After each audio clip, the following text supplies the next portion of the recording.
શામળિયા આજે જન્માષ્ટમીનું બહુ જ સુંદર વાતાવરણ છે અને એકદમ શામળિયું વાતાવરણ થઈ ગયું છે એવું આપણે કહીએ। આજે શોભાયાત્રા ચાલુ થશે 11 વાગે, જેમાં 100 થી 108 જેવી મટકી ફોડનો કાર્યક્રમ થશે અને રાત્રે બી એકદમ જાણે જન્માષ્ટમીના રાત્રે જ્યારે કૃષ્ણનો જન્મ હોય અને જે વાતાવરણ હોય એવું જ રાત્રે હોય છે, જ્યારે અહીંયા પ્રોગ્રામ અદ્ભુત બધા પ્રોગ્રામ થતા હોય છે।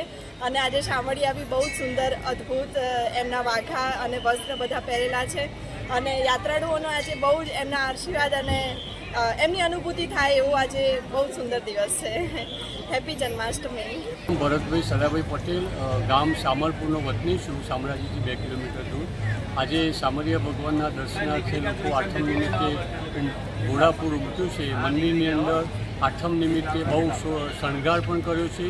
આ આખા દિવસ દરમિયાન રાસ અને ભજન કીર્તનનો પણ કાર્યક્રમ છે, મટકી ફોડનો પણ કાર્યક્રમ છે અને આખો દિવસ દરમિયાન લોકો ભક્તોની ભીડ ઉમટી છે दर्शनार्थी। ये निमित्ते आज बड़ा दर्शन करवा आवश्यक। नाम रिम्पल पटेल है। मैं अहमदाबाद से आई हूँ कृष्ण के दर्शन करने के लिए। दर्शन करके मेरा मन एकदम शांत हो गया और मैं भगवान से यही प्रार्थना करती हूँ कि सबका मन शांत हो जाए। हैप्पी बर्थडे करने